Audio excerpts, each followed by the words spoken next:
I was 16 when my world shattered for the second time. The first had been when Mom died, leaving just Dad and me in our too quiet house. The second was when Diana moved in, bringing her designer clothes, expensive perfume, and a smile that never quite reached her eyes. "You'll love Diana," Dad had said, his face glowing with second-chance happiness. "She's exactly what this family needs." I tried to love her, I really did. For Dad's sake, I smiled through the wedding, helped her arrange her things in Mom's closet, and even started calling her Diana instead of Dad's new wife like I had at first. But Diana had other plans. It started small. My pictures disappeared from the living room walls, replaced by artsy black and white photos I'd never seen before. The kitchen cabinet that had always held Mom's recipe box was suddenly full of organic supplements and diet shakes. "We're making a fresh start," Diana would say whenever I asked about the changes. "Out with the old, in with the new." Then came the bigger changes. My curfew got earlier. My friends were suddenly not the right kind of influence. The college fund Mom and Dad had been building since I was born. Diana convinced Dad they needed that money for home improvements. But the garage, that was the final straw. I came home from school one day to find my room completely empty. My bed, my desk, my bookshelves, everything was gone. Diana stood in the doorway, examining her manicure as if this was just another ordinary afternoon. "Where's my stuff?" I asked, my heart pounding. "In the garage," she said casually. "I need this room for my home office. You understand, don't you? After all, I work from home now." I ran to the garage, nearly tripping over the boxes of my life that had been carelessly dumped there. My photos were scattered across the concrete floor. Mom's old quilt, the last thing she made for me before she got sick, was stuffed into a garbage bag. "Dad would never agree to this," I said when I confronted her. Diana's perfect smile turned cold. "Your father agrees with me about what's best for this family. If you have a problem with the garage, you're welcome to find somewhere else to live." "This is my house too," I shouted, feeling tears burn in my eyes. Mom wanted. "Your mother is dead." Diana cut me off, her voice sharp as glass. "And the sooner you accept that this is my house now, the better off we'll all be. The garage is good enough for you. Be grateful you're not on the street." I waited up all night for Dad to come home from his business trip, sure he would fix everything. He would put my room back together, tell Diana she had gone too far, remind her that this was my home too. But when he came home, he just looked tired. "Diana's right, sweetheart," he said, not meeting my highs. "Her work is important, and the garage, well, it's not so bad. We can fix it up for you." They never did fix it up. The garage became my world for the next 2 years. Freezing in winter, sweltering in summer, always smelling of motor oil and broken dreams.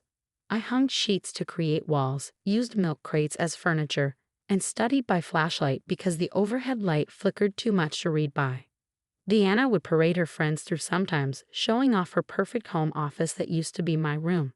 "Oh, and that's just the garage," she would say when they noticed the sheets visible through the door. "Where my stepdaughter prefers to stay. Teenagers, you know how they are." I graduated high school with honors, despite everything. Diana didn't come to the ceremony. Dad did, but left early because Diana had a headache and needed him at home. That night, I sat in my garage bedroom and made a promise to myself. This would not be my life forever. I would not let Diana win.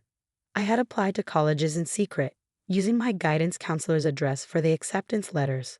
When I got a full scholarship to State University, I told no one. The day after graduation, I packed what little I had and left before dawn. The note I left was simple. "Dad, I love you, but I can't live in a garage anymore. Don't try to find me." He didn't. The next 10 years were hard, but they were mine. I worked multiple jobs while putting myself through college, then graduate school. I ate ramen noodles, shared tiny apartments with too many roommates, and never bought anything I couldn't carry on my own. Every December, Dad would send a Christmas card to my school address, the only one he had, with a check and a short note saying he missed me. Diana never signed the cards. I never cashed the checks. I put myself through law school, specializing in real estate law. The irony wasn't lost on me. The girl who had been kicked out of her room was now helping others protect their homes. I worked hard, made connections, and slowly built a reputation as someone who fought for the underdog. Then came the opportunity that changed everything. A major development company was trying to force elderly residents out of their homes in a historic neighborhood. I took the case pro bono, working nights and weekends to build an unbeatable defense. We won. The residents got to keep their homes, plus a settlement that made headlines. My phone started ringing with calls from other clients, bigger firms, people who wanted to work with the lawyer who had taken down one of the biggest developers in the city. I opened my own practice, specializing in housing rights. Within 3 years, I had offices in 3 cities and a staff of 30. My face was in legal magazines, my name on 40 under 40 lists. I bought a beautiful brownstone in the historic district I had helped save, renovating it exactly the way I wanted. I never married, never had kids. My homes were my family now, not just my own house, but all the ones I helped protect. Every time I won a case, every time I helped someone keep their home, I thought about that garage and smiled. Then last week, my assistant came into my office with a strange look on her face. "There's a woman here to see you," she said. "She doesn't have an appointment, but she says she's your stepmother." I felt my heart stop for a moment. Then I took a deep breath and straightened my designer blazer, so different from the thrift store clothes I used to wear in the garage. "Send her in." Diana looked older, of course. Her perfectly dyed hair had streaks of gray now, and her designer clothes seemed worn at the edges. But her eyes were the same, cold and calculating even when filled with tears. "Emily," she said, her voice breaking, "I need your help." I gestured to the chair across from my desk, the same way I had seen her gesture to the garage all those years ago. "Have a seat, Diana. Tell me what brings you to my office." She sat, twisting her hands in her lap. "Your father, he's gone." I felt a pang in my chest, not of grief, that would come later, but of regret for all the years we had lost. "When?" "3 months ago. Heart attack." She dabbed at her eyes with a tissue. He wasn't good with money. These last few years. There were gambling debts I didn't know about, loans I never saw. The bank, they're taking the house. I looked at her for a long moment, remembering every night I had spent shivering in that garage, every time she had smiled while hurting me, every chance she had had to be kind and chose not to be. "I have nowhere else to go," she whispered. "No one else to ask. Please, Emily, I need a place to stay." I opened my desk drawer and pulled out a set of keys. Keys I had kept all these years, though I never knew why. Keys to a very specific place. "I think I might have somewhere you can stay," I said softly. Diana stared at the keys in my hand, her eyes widening with recognition. "The garage? You can't be serious." "Why not?" I kept my voice neutral, professional. "You always said it was good enough for me." "That was different," she protested, her composure cracking. We were what, Diana? Family?" I leaned back in my chair, studying her. "Tell me something. In all the years I lived in that garage, did you ever once check if the heating worked in winter? Or if I had enough light to study by?" She looked away, unable to meet my eyes. I did what I thought was best for everyone. "No," I corrected her. "You did what was best for you, and now I'm doing what's best for me." I stood up and walked to my office window, looking out at the city I had helped protect, one home at a time.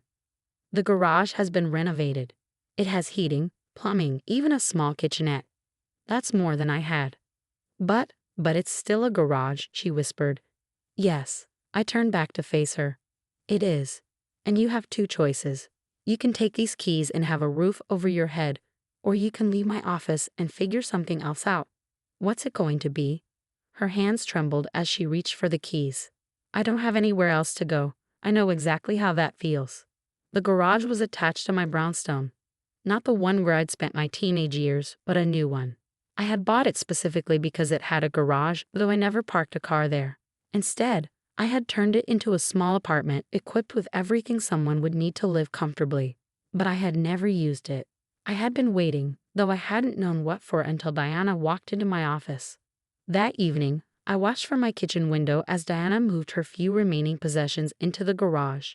Her designer suitcases looked out of place against the concrete floor, just as my teenage belongings once had. She tried to catch my eye through the window, probably hoping I'd invite her into the main house. I drew the curtains instead. Over the next few weeks, Diana learned what it meant to live in a garage. Yes, it had heating and basic amenities, but it was still separate from the main house, still a reminder of her reduced circumstances. She would try to engage me in conversation whenever I came home from work, standing in the driveway with a forced smile. "Emily, I was thinking maybe we could have dinner together. Talk about old times."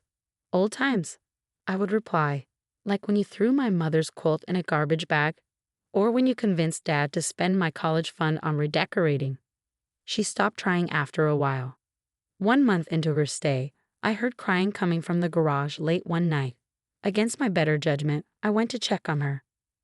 I found her sitting on the small bed, surrounded by old photographs. Pictures of her and Dad in happier times, before the gambling and debts took over. "I never meant for any of this to happen," she said when she saw me. I wanted everything to be perfect, and I was in the way of perfect." She wiped her eyes. "I was jealous of you, of your mother's memory, of the way your father's eyes lit up when he talked about her. I thought if I could just erase all that, make everything new." "You can't erase people, Diana. You can't just put them in a garage and pretend they don't exist." "I know that now." She looked around the garage apartment. "I know exactly how it feels." For the first time, I saw something real in her eyes. Not manipulation, not calculation, just raw honesty. "The garage was never about space," I said quietly. "It was about power, about making me feel small." She nodded slowly. "And now you have the power." "No," I corrected her. "Now I have justice." Days turned into weeks, weeks into months. Diana lived in the garage, working a receptionist job she'd found through a temp agency. Sometimes I would see her walking home late at night, her feet sore from standing all day, her designer clothes replaced by practical workwear. She never complained, never demanded more. Slowly, something in her began to change. One evening, I found a package outside my door. "I kept it," she admitted when I confronted her. "I don't know why. Maybe part of me knew how wrong I was even then." The quilt was carefully cleaned and repaired, each patch lovingly restored. It must have taken hours of work. "Thank you," I said. It wasn't forgiveness, not yet, but it was something. After 6 months, I noticed Diana spending her weekends helping at a local homeless shelter. Not for show, not to impress anyone. She would come home exhausted, covered in kitchen grease, but somehow looking more at peace than I'd ever seen her. "They're just people who need help," she told me when I asked about it. Like I was. Like you were." 1 year to the day after she first showed up at my office, I invited Diana to dinner in my house. We sat at my kitchen table, an uncomfortable silence stretching between us. "Why did you help me?" she finally asked. "You could have turned me away. After everything I did, you had every right to." I took a sip of wine, considering my answer, because I needed to know. "Know what?" "If you could change, if living in the garage would break you like you tried to break me, or if it would teach you what it taught me." She looked at me curiously. "What did it teach you?" "That home isn't about the walls around you. It's about the strength inside you." Diana nodded slowly, understanding dawning in her eyes. "And what did it teach me?" "You tell me." She was quiet for a long moment. "It taught me that I was wrong. About everything. About you, about what makes a home, about what really matters." She met my eyes. "I'm sorry, Emily. Not because I need something from you, but because I truly understand now what I did wrong. It wasn't a perfect ending. Some wounds run too deep for perfect healing. But it was a beginning." The next day, I handed Diana a new set of keys, this time to a small apartment I owned in the city. Not a garage, but not a mansion either. Something in between, something she had earned. "Why?" she asked, tears in her eyes. "Because you learned the lesson," I said simply. "And because I refused to be the person you were." Diana moved out of the garage, but she didn't return to her old ways. She kept working at her job, kept volunteering at the shelter. Sometimes we would have coffee together and talk, not as stepmother and stepdaughter, but as two people who had both lived in the same garage and come out changed. I kept the garage apartment ready though, not out of bitterness or revenge, but as a reminder. A reminder that sometimes the spaces that break us can also rebuild us. That power isn't about making others feel small, and that even the deepest wounds can heal if we're willing to learn from them. Last week, I got a call about another family facing eviction. As I prepared to fight for their home, I looked out at the garage and smiled. Every home I save, every family I help, is a victory not just for them, but for that teenage girl who once slept on a garage floor and promised herself she would rise above it. Deanna volunteers at my legal clinic now, helping other families find emergency housing. Sometimes I catch her looking at the garage with a mix of shame and gratitude. "You know what the garage really is?" she asked me recently. "What?" "It's a mirror. It shows you who you really are." I nodded, thinking of all the tears and triumphs that space had witnessed. "And who are you now, Diana?" She smiled, a real smile, not the cold one she used to wear. "Someone better than I was. Thanks to you. Thanks to the garage." I look at the garage differently now too, not as a place of pain, but as a space of transformation. Sometimes the best revenge isn't making someone suffer as you did. It's giving them the chance to understand why their actions were wrong, and watching them choose to be better. The garage keys still hang in my office, a reminder that home isn't just where we live, it's where we learn who we really are.